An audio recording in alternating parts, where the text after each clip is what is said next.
കേട്ടിട്ടില്ലാത്തതും പുതിയതായിട്ട് ധാരാളം viral infections ഇപ്പോൾ വരുന്നുണ്ട്. പലതും അത് ലങ്സിനെ എഫക്റ്റ് ചെയ്യുന്നതാണ്. സാധാരണ ഒരു ജലദോഷം അല്ലെങ്കിൽ തൊണ്ടവേദനയായിട്ട് തുടങ്ങിയിട്ട് ലങ്സിലോട്ട് വരുന്ന റെസ്പിറേറ്ററി വൈറൽ ഇൻഫെക്ഷൻസ് എന്ന് പറയും. നമുക്കിപ്പം വഴിയിൽ ഒരാളെ സെർച്ച് ചേട്ടാ നിർത്ത് നമുക്ക് പറയാൻ പറ്റത്തില്ല. അപ്പം എന്താണ് നമുക്ക് ഇതിനെതിരെ എടുക്കാൻ പറ്റുന്ന ഒരു പ്രതിവിധി? നമ്മളിപ്പോൾ നോക്കിക്കഴിഞ്ഞാൽ പബ്ലിക് സ്മോക്കിംഗ് വളരെ കുറവാണ്. ഈ പ്രൈവറ്റ് ഏരിയാസിലാണ് സ്മോക്കിംഗ് കൂടുതൽ. അപ്പോൾ നമ്മൾ സ്മോക്ക് ചെയ്യുന്ന ഫ്രണ്ട്സ് ഉണ്ടെങ്കിൽ അങ്ങനെ ഗ്രൂപ്പ് ഉണ്ടെങ്കിൽ നമ്മൾ അതിൽ നിന്ന് മാറി നിൽക്കുക എന്നുള്ളതാണ് ഏറ്റവും ഈസി ആയിട്ട് ചെയ്യാൻ പറ്റുന്ന കാര്യം. ട്രീറ്റ് ചെയ്യാൻ നമുക്ക് ഏതാണ് കുറച്ചും കൂടെ സിമ്പിൾ ആയിട്ടുള്ളത്? ഈ പറഞ്ഞോട്ട് അത് ഭയങ്കര ഡിഫിക്കൽട്ട് ക്വസ്റ്റ്യൻ ആണ് ആൻസർ ചെയ്യാനായിട്ട്. Hello doctor, welcome to our podcast. Hello doctor, നമ്മളിപ്പം റീസെൻ്റ്ലി നോക്കിക്കഴിഞ്ഞാൽ ഇപ്പോൾ ഈ വൈറൽ ഇൻഫെക്ഷനൊക്കെ വന്നു കഴിയുമ്പോഴത്തേക്കും അത് കഴിഞ്ഞിട്ടാണ് നമുക്ക് ഈ ഒരു ബ്രീത്തിങ് പ്രോബ്ലം, ചുമയാവാം, അല്ലെ ഒരു ശ്വാസം എടുക്കാൻ ഒരു ബുദ്ധിമുട്ടാവാം, ഇതൊക്കെ ഉണ്ട്. എന്താണ് ഡോക്ടർ ഇത് ഇപ്പം ഇങ്ങനെ കൂടി വരാനുള്ള കാരണം? ഇതിപ്പോൾ പറഞ്ഞതുപോലെ നമുക്ക് ഈ ഇടയ്ക്കായിട്ട് ധാരാളം വൈറൽ ഇൻഫെക്ഷൻസ് ഉണ്ട്. നേരത്തെ കേട്ടിട്ടുള്ളതും കേട്ടിട്ടില്ലാത്തതും പുതിയതായിട്ട് ധാരാളം വൈറൽ ഇൻഫെക്ഷൻസ് ഇപ്പോൾ വരുന്നുണ്ട്.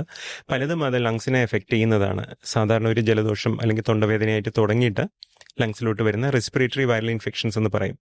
വളരെ കോമൺ ആയിട്ടുള്ള എക്സാമ്പിൾസ് ഇൻഫ്ലുവൻസ അല്ലെങ്കിൽ ഫ്ലൂ, H1N1 എന്നൊക്കെ പറയുന്ന കോവിഡും ഇതിനൊരു എക്സാമ്പിളാണ്. അപ്പോൾ ഇതൊക്കെ വന്നു കഴിഞ്ഞാൽ അതെന്താ പറ്റുന്നതെന്ന് വെച്ചാൽ ആദ്യം ഒരു കോൾഡായിട്ട് തുടങ്ങും, ക്രമേണ അത് ലങ്സിലോട്ടാകും.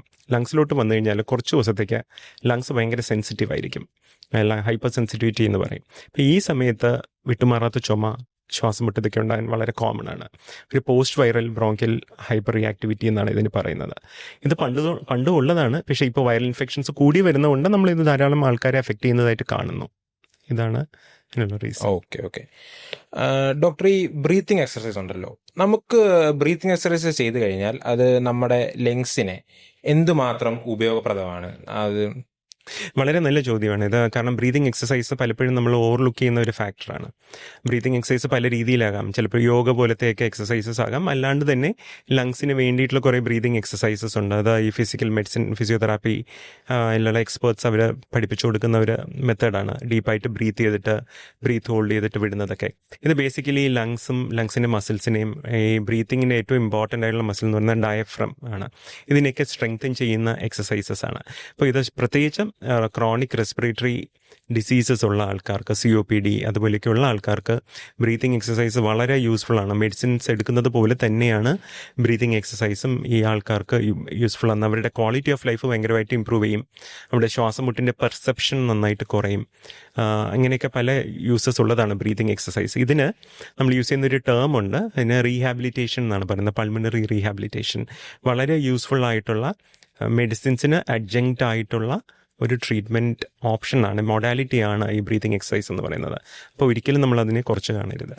പക്ഷേ ഒരു കാര്യം കൂടി മനസ്സിലാക്കാനുള്ളത്, എന്ത് കോണ്ടെക്സ്റ്റ് ആയാലും ബ്രീതിങ് എക്സസൈസ് മെഡിസിൻ ഒരു ആൾട്ടർനേറ്റീവ് അല്ല. മെഡിസിൻസും വേണം, ബ്രീതിങ് എക്സസൈസും വേണം. രണ്ടും കൂടെ ഒന്നിച്ചു പോകുമ്പോൾ മാത്രമേ ഇതിന് മാക്സിമം എഫക്റ്റ് കിട്ടത്തുള്ളൂ. ഓക്കെ. ഡോക്ടർ, ഇത് പറഞ്ഞുകൊണ്ട് നമുക്ക് സിമ്പിളായിട്ട് വീട്ടിൽ ചെയ്യാൻ പറ്റുന്ന എന്തെങ്കിലും ധാരാളം ബ്രീതിങ് എക്സസൈസ് ഉണ്ട് സിമ്പിളായിട്ട് വീട്ടിൽ ചെയ്യാവുന്ന. ഇതൊക്കെ യൂഷ്വലി മറ്റേ ഫിസിയോതെറാപ്പി അല്ലെങ്കിൽ റെസ്പിറേറ്ററി തെറാപ്പിസ്റ്റ് പഠിപ്പിച്ചു കൊടുക്കുന്നതാണ്. വളരെ സിമ്പിളായിട്ട് ദിവസം 10-15 മിനിറ്റ് ചെയ്യുന്നെങ്കിൽ ഡീപ്പായിട്ട് ബ്രീത്ത് ഹോൾഡ് ചെയ്യുക, ഒരു 10 സെക്കൻഡ് ഹോൾഡ് ചെയ്തിട്ട് വളരെ സ്ലോ ആയിട്ട് ബ്രീത്ത് ഔട്ട് ചെയ്യുക. ഇങ്ങനെ തന്നെ പലതരം എക്സസൈസസ് ഉണ്ട്. ഇതൊക്കെ വളരെ സിമ്പിളായിട്ട് വീട്ടിൽ ദിവസം ചെയ്യാവുന്നതാണ്. ഓക്കെ. ഡോക്ടർ, ഇപ്പം നമുക്ക് ഈ മൂക്കടപ്പ് വന്നു കഴിഞ്ഞാൽ എല്ലാവരും നമ്മൾ യൂസ് ചെയ്താണ് ഈ നേസൽ സ്പ്രേ. ഇത് ശരിക്കും ഇങ്ങനെ നമ്മൾ ചെറിയ അടപ്പണമെങ്കിൽ ഞാൻ ആൾക്കാർ യൂസ് ചെയ്യുന്ന കാര്യങ്ങളുണ്ട്. ഇത് ശരിക്കും നല്ലതാണോ നമ്മളിങ്ങനെ നേസൽ സ്പ്രേ യൂസ് ചെയ്യുന്നത്? ഈ നേസൽ സ്പ്രേ എന്ന് ഉദ്ദേശിക്കുമ്പോൾ നമുക്ക് ആക്ച്വലി മൂക്കടപ്പ് വരുമ്പോൾ ഉപയോഗിക്കുന്ന 2 തരം മരുന്നുണ്ട്. ഒന്ന് നേസൽ ഡ്രോപ്സ് എന്ന് പറയും, ഈ ഓക്സിമെറ്റസോളിൻ, സൈലോമെറ്റസോളിൻ എന്നൊക്കെ പറയുന്നത്. അത് താൽക്കാലികമായിട്ട് മൂക്കടപ്പ് മാറാൻ മാത്രം ഉപയോഗിക്കുന്നതാണ്. അതായത് നമുക്കൊരു ഇൻഫെക്ഷൻ വന്നു, ഒരു മൂക്കടപ്പ് വന്നു, സൈനസൈറ്റിസ് വന്നു, അങ്ങനെയൊക്കെ വരുമ്പോൾ ഒരു 5-7 ദിവസത്തേക്ക് മാത്രം ഉപയോഗിക്കുന്നതാണ് ഈ നേസൽ ഡ്രോപ്സ് എന്ന് പറയുന്നത്. നേസൽ സ്പ്രേ എന്ന് പറയുന്ന ഒരു ഡിഫറെൻറ്റ് കാറ്റഗറിയാണ്. അതായത് ഈ അലർജിക് സിംറ്റംസ് വരുന്ന വിട്ടുമാറാത്ത തുമ്മൽ, മൂക്കടപ്പ്, അങ്ങനെ അലർജി കാരണം ഉണ്ടാകുന്നതിന് യൂസ് ചെയ്യുന്ന മെഡിസിനാണ് നേസൽ സ്പ്രേ.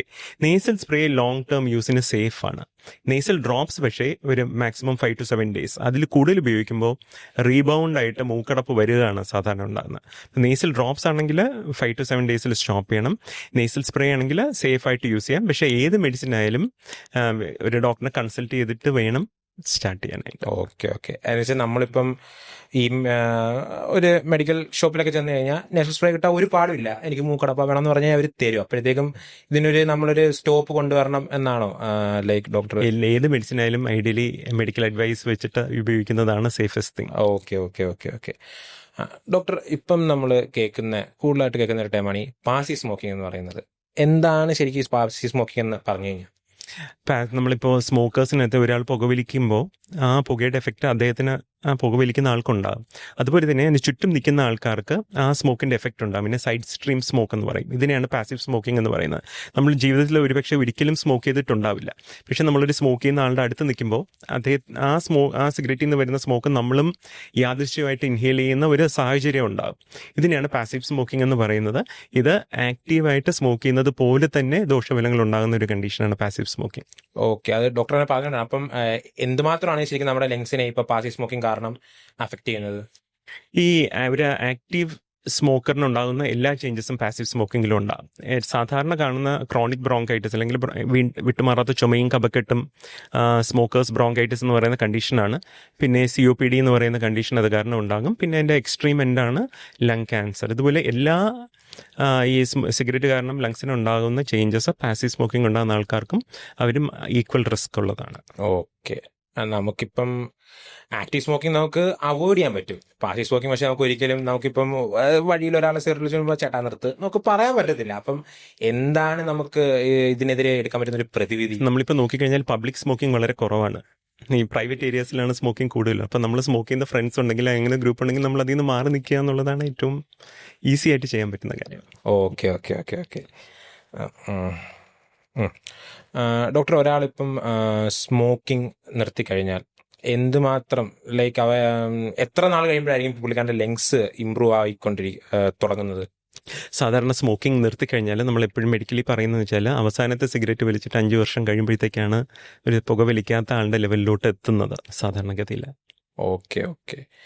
ഡോക്ടർ, ഇപ്പം പുതിയതായിട്ട് ഉള്ളതാണ് വേപ്പിംഗ്. സ്മോക്കിങ്ങിന് പകരം വേപ്പിംഗ്. അത് ഈ പറഞ്ഞ തൊട്ട് വേപ്പിങ്ങിന് സപ്പോർട്ടായിട്ടുള്ള ആൾക്കാർ പറയുന്നത് പറഞ്ഞാൽ അത് is much healthier than smoking എന്നാണ്. ശരിക്കും അത് ഹെൽത്തിയർ ആണോ അതോ വെറും പറച്ചിൽ മാത്രമേ ഉള്ളൂ? അത് വെറും പറച്ചിൽ മാത്രമേ ഉള്ളൂ. കാരണം വേപ്പിംഗ് ബേസിക്കലി വന്നത് ഈ സ്മോക്കിംഗ് നിർത്താൻ ആൾക്കാരെ ഹെൽപ്പ് ചെയ്യാൻ വേണ്ടിയിട്ടുള്ളൊരു ഉപാധിയായിട്ടാണ് വന്നത്. പക്ഷേ വേപ്പിങ്ങിനകത്ത് യൂസ് ചെയ്യുന്ന ഓയിലിനകത്ത് വളരെയധികം ക്യാൻസറോജനിക് ആയിട്ടുള്ള പാർട്ടിക്കിൾസ് ഉണ്ട്. അത് മാത്രമല്ല വേറെ പലതരം ലങ് ഡിസീസസ് ഉണ്ടാക്കുന്ന കെമിക്കൽസും ഈ വേപ്പിങ്ങിൻ്റെ കണ്ടന്റിലുണ്ട്.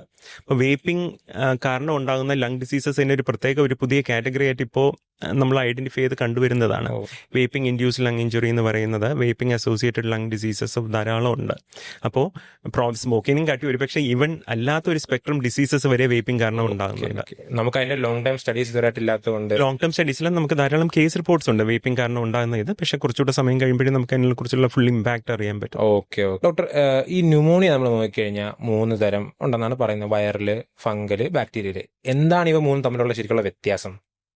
ന്യൂമോണിയ എന്ന് പറയുന്നത് ബേസിക്കലി ലങ്സിലുണ്ടാകുന്ന ഒരു സീരിയസ് ആയിട്ടുള്ള ഒരു ഇൻഫെക്ഷനെയാണ് ന്യൂമോണിയ എന്ന് നമ്മൾ ഉദ്ദേശിക്കുന്നത്. ലങ്സിൻ്റെ ഒരു ഭാഗം സോളിഡായി പോവുകയും കുറച്ച് താൽക്കാലികമായിട്ട് കുറച്ച് ദിവസത്തേക്കത് പ്രവർത്തനരഹിതമാവുകയും അവിടെ പഴുപ്പും ഇൻഫെക്ഷനും ഉണ്ടായി പനിയും ചുമയും മഞ്ഞ നിറത്തിൽ കഫവും നെഞ്ചുവേദനയൊക്കെ ഉണ്ടാകുന്ന കണ്ടീഷനാണ് ന്യൂമോണിയ എന്ന് പറയുന്നത്. ന്യൂമോണിയ പല കാരണം കൊണ്ടുണ്ടാകാം. സാധാരണ ഒരു ഇൻഫെക്റ്റീവ് കോസാണ്. ആ ഇൻഫെക്ഷൻ ചിലപ്പോൾ വൈറസ് കാരണം ഉണ്ടാകാം, അതിനാണ് ഈ വൈറൽ ന്യൂമോണിയ എന്ന് പറയുന്നത്. ചിലപ്പോൾ ഒരു ബാക്ടീരിയൽ അണുബാധ കാരണമായിരിക്കും ഉണ്ടാകുന്നത്, അതിനാണ് ഈ ബാക്ടീരിയൽ ന്യൂമോണിയ എന്ന് പറയുന്നത്. വളരെ റെയറായിട്ട് ഈ ഫംഗസിനും ന്യൂമോണിയ ഉണ്ടാക്കാം. അത് പ്രത്യേകിച്ച് കാണുന്നതെന്ന് വെച്ചാൽ നമ്മുടെ ബോഡിയുടെ റെസിസ്റ്റൻസ് കുറഞ്ഞു വരുന്ന കണ്ടീഷനിലാണ്. അൺകൺട്രോൾഡ് ആയിട്ട് ഡയബറ്റീസ് ഉള്ള പേഷ്യൻസ്, അല്ലെങ്കിൽ ക്യാൻസറിന് ട്രീറ്റ്മെൻറ്റ് എടുക്കുന്ന പേഷ്യൻസ്, അല്ലെങ്കിൽ ട്രാൻസ്പ്ലാന്റ് കഴിഞ്ഞ പേഷ്യൻസ്, ബോഡിയുടെ റെസിസ്റ്റൻസ് ഭയങ്കരമായിട്ട് കുറയുന്ന മരുന്ന് കഴിക്കുന്ന ആ ഗ്രൂപ്പിലാണ് ഈ ഫംഗൽ ന്യൂമോണിയ സാധാരണഗതിയിൽ കാണുന്നത്. വളരെ കോമൺ ആയിട്ട് നമ്മൾ കണ്ടുവരുന്നത് ബാക്ടീരിയൽ ന്യൂമോണിയാണ്. പക്ഷേ കഴിഞ്ഞ കുറേ വർഷങ്ങളായിട്ട് വൈറൽ ന്യൂമോണിയ ഒട്ടധികം ഉണ്ടാകുന്നു. അത് ഞാൻ ആദ്യം പറഞ്ഞില്ല, H1N1 എന്ന് പറയുന്ന വൈറൽ ന്യൂമോണിയ ഉണ്ടാക്കുന്ന വളരെ കോമൺ ആയിട്ട് സിവിയർ വൈറൽ ന്യൂമോണിയ ഉണ്ടാക്കുന്ന ഒരു കണ്ടീഷനാണ്. കോവിഡിൻ്റെ പീക്കിലുണ്ടായിരുന്നത്, അപ്പോൾ എസ്പെഷ്യലി ആ 2ാമത്തെ പീക്ക് ഡെൽറ്റ വേവിൽ ധാരാളം നമ്മൾ കോവിഡ് ന്യൂമോണിയ കാണുമായിരുന്നു. ഓക്കെ ഡോക്ടർ, അപ്പോൾ ഇതിനകത്ത് ട്രീറ്റ് ചെയ്യാൻ നമുക്ക് ഏതാണ് കുറച്ചും കൂടെ സിമ്പിളായിട്ടുള്ളത്? ഈ പറഞ്ഞോട്ട് ഈ 3 പാടായിരിക്കും, പക്ഷെ എന്നാലും നിങ്ങൾക്ക് കുറച്ചും കൂടെ ട്രീറ്റ് ചെയ്യാൻ സിമ്പിൾ ആയിട്ടുള്ള ശരിക്കും ഏതാണ് ഈ 3? അത് ഭയങ്കര ഡിഫിക്കൽട്ട് ക്വസ്റ്റ്യൻ ആണ് ആൻസർ ചെയ്യാനായിട്ട്. ഈ ഏത് തരം ബാക്ടീരിയ അല്ലെങ്കിൽ ഏത് തരം വൈറസ് ആണ് ബാധിച്ചിരിക്കുന്നത്, അത് എത്ര സിവിയർ ആണ്, അതിൻ്റെ സിവിറുലൻസ് എന്ന് പറയും, അതിൻ്റെ സിവിയറിറ്റി അനുസരിച്ചിട്ടാണ് അതിൻ്റെ ട്രീറ്റ്മെൻറ്റിൻ്റെ ഇത് പോകുന്നത്. ഈ 3 ഗ്രൂപ്പ് എടുത്താലും ഏറ്റവും ഡിഫിക്കൽട്ട് ടു ട്രീറ്റ് ഫംഗൽ ന്യൂമോണിയാണ്. കാരണം മെഡിസിൻസ് ടോക്സിക് ആണ്, സൈഡ് എഫക്ട്സ് ധാരാളം ഉള്ളതാണ്. 3 മുതൽ 6 മാസമൊക്കെ വരെ മരുന്ന് കഴിക്കേണ്ടി വരും. വൈറൽ ന്യൂമോണിയയും ബാക്ടീരിയൽ ന്യൂമോണിയയും എടുത്തു കഴിഞ്ഞാൽ വൈറൽ ന്യൂമോണിയ ഒരു നല്ല ശതമാനം ആൾക്കാർക്ക് വളരെ മൈൽഡായിട്ട് വന്ന് പോകുന്നതാണ്. അതിന് പ്രത്യേകിച്ച് വലിയ ട്രീറ്റ്മെൻ്റ് ഒന്നും യൂഷ്വലി വേണ്ടി വരത്തില്ല. പക്ഷേ വൈറൽ ന്യൂമോണിയ സിവിയർ ആയാൽ പിന്നെ അത് ICUലാകുകയും വെന്റിലേഷൻ വേണ്ടി വരികയും പിന്നെ അതിൻ്റെ വെന്റിലേഷൻ കഴിഞ്ഞിട്ടുള്ള അടുത്ത പടി ട്രീറ്റ്മെൻറ്റ് എക്മോ എന്ന് പറയും, എക്സ്ട്രാ കോർപ്പോറിയൽ മെംബ്രെയിൻ ഓക്സിജനേഷൻ, ആ ട്രീറ്റ്മെൻ്റ് ഒക്കെ വേണ്ടി വരും സിവിയർ വൈറൽ ന്യൂമോണിയ വരികയാണെങ്കിൽ. ബാക്ടീരിയൽ ന്യൂമോണിയം യൂഷ്വലി മൈൽഡ് ആണെങ്കിൽ വളരെ ഈസിയാണ് ട്രീറ്റ് ചെയ്യാൻ. 5 മുതൽ 7 ദിവസം വരെ ആൻറ്റിബയോട്ടിക് കഴിച്ചാലും മതിയാകും. പക്ഷേ ബാക്ടീരിയൽ ന്യൂമോണിയയുടെ ഏറ്റവും ഇമ്പോർട്ടൻറ്റ് തിങ് എന്ന് പറയുന്നത് ഏത് ബാക്ടീരിയയാണ് അത് ന്യൂമോണിയ ഉണ്ടാക്കിയെന്നുള്ളത് ഐസൊലേറ്റ് ചെയ്യാൻ പറ്റിയെങ്കിൽ ട്രീറ്റ്മെൻറ്റ് വളരെ എളുപ്പമായിരിക്കും. അതിന് ഫോക്കസ്ഡ് ആയിട്ടുള്ള ആൻറ്റിബയോട്ടിക് കൊടുത്താൽ മതിയാകും. പലപ്പോഴും ചിലപ്പോൾ കണ്ടുപിടിക്കാൻ പറ്റില്ല എന്ന് വരും.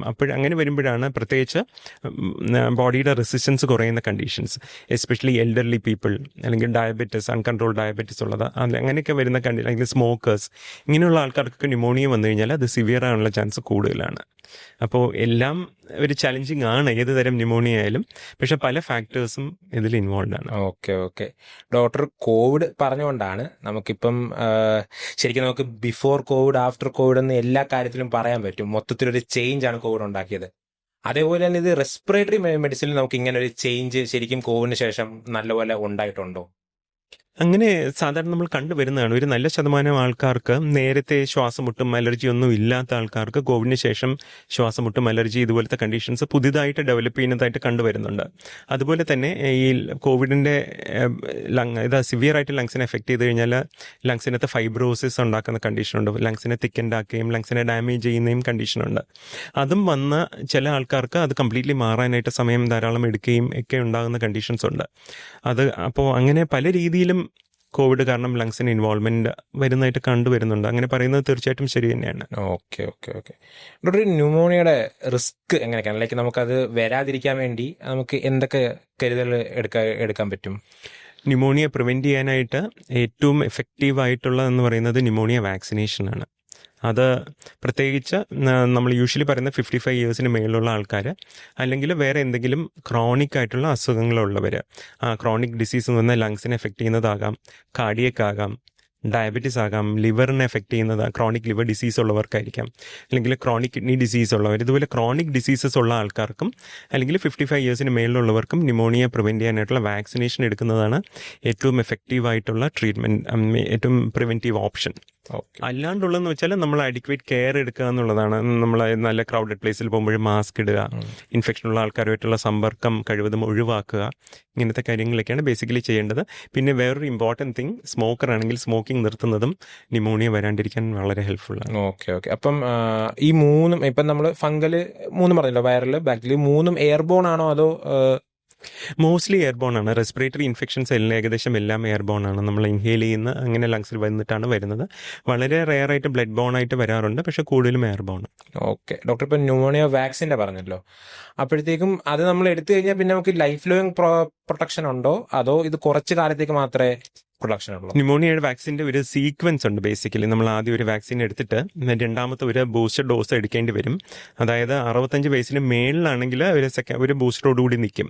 65 വയസ്സിന് മുമ്പാണ് വാക്സിൻ എടുക്കുന്നതെങ്കിൽ 5 ഇയേഴ്സ് കഴിഞ്ഞാൽ അടുത്തൊരു ബൂസ്റ്ററും കൂടെ വരും. അതാണ് ഇപ്പോഴത്തെ ന്യൂമോണിയ വാക്സിൻ്റെ സീക്വൻസ്. അപ്പോൾ അതുപോലെ ആ രണ്ടാമത്തെ ബൂസ്റ്റർ എടുക്കുന്നത് ചില കണ്ടീഷൻസ്, അതായത് വളരെ റിസ്കി ഗ്രൂപ്പ് ആണെങ്കിൽ 8 ആഴ്ച കഴിഞ്ഞിട്ടാണ് രണ്ടാമത്തെ ഡോസ് കൊടുക്കുക. അല്ലാത്ത ആൾക്കാർക്കാണെങ്കിൽ 1 വർഷം കഴിഞ്ഞിട്ടാണ് കൊടുക്കുക. അതാണ് ഇപ്പോഴത്തെ ന്യൂമോണിയ ട്രീറ്റ്മെന്റ് സീക്വൻസ്. പക്ഷേ ഇനി ഒരു 1 ഷോട്ട് ന്യൂമോണിയ വാക്സിൻ എനിക്ക് തോന്നുന്നു ഓഗസ്റ്റ് സെപ്റ്റംബർ ആകുമ്പോഴത്തേക്കും ഇന്ത്യയിൽ വരും. അങ്ങനെയാണെങ്കിൽ ഒറ്റ ഡോസ് എടുത്തു കഴിഞ്ഞാൽ അത് ലൈഫ് ലോങ് പ്രൊട്ടക്ട് ചെയ്യും. അതാണ് ന്യൂമോണിയയുടെ ഇത്. ന്യൂമോണിയം കാട്ടി പ്രധാനമായിട്ടുള്ള വാക്സിനേഷൻ എന്ന് വെച്ചാൽ ഇൻഫ്ലുവൻസ വാക്സിനാണ്, ഫ്ലൂ ഷോട്ട്. അത് almost actually 3 years and above എല്ലാവർക്കും എടുക്കണം എന്നാണ് റെക്കമെൻഡേഷൻ ഉള്ളത്. ഐഡിയലി എടുക്കുന്നതാണ് നല്ലത്, എസ്പെഷ്യലി അറ്റ് റിസ്ക് ഉള്ള ആൾക്കാർ, അതായത് വേറെ എന്തെങ്കിലും അസുഖങ്ങളുള്ളവർ, അല്ലെങ്കിൽ ഈ ഇതുപോലത്തെ എന്താ പറയുന്നത്, ഈ പബ്ലിക്കിലൊക്കെ ആയിട്ട് ഡീൽ ചെയ്യുന്ന ആൾക്കാർ, ഡോക്ടേഴ്സ്, മെഡിക്കൽ ഹോസ്പിറ്റലിൽ വർക്ക് ചെയ്യുന്ന ആൾക്കാർ, പാരാമെഡിക്കൽ സ്റ്റാഫ്, ഇവരൊക്കെയാണ് ആക്ച്വലി ഒരു ഹൈ റിസ്ക് ഗ്രൂപ്പ് എന്ന് പറയുന്നത്. ഇത് ഇൻഫ്ലുവൻസ വാക്സിൻ വർഷത്തിൽ എടുക്കേണ്ട വാക്സിനാണ്.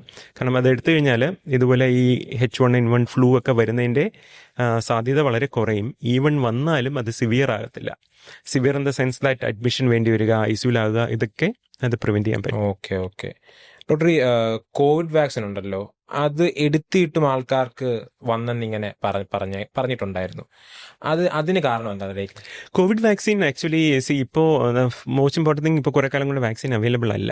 പിന്നെ സെക്കൻഡ്ലി കോവിഡിൻ്റെ ഇമ്മ്യൂണിറ്റി, വാക്സിൻ്റെ പ്രൊട്ടക്റ്റീവ് എഫക്റ്റ് എത്ര കാലം എന്നുള്ളത് നമുക്ക് ശരിക്കും ഇപ്പോഴും ഒരു ക്ലാരിറ്റി ഇല്ലാത്തതാണ്.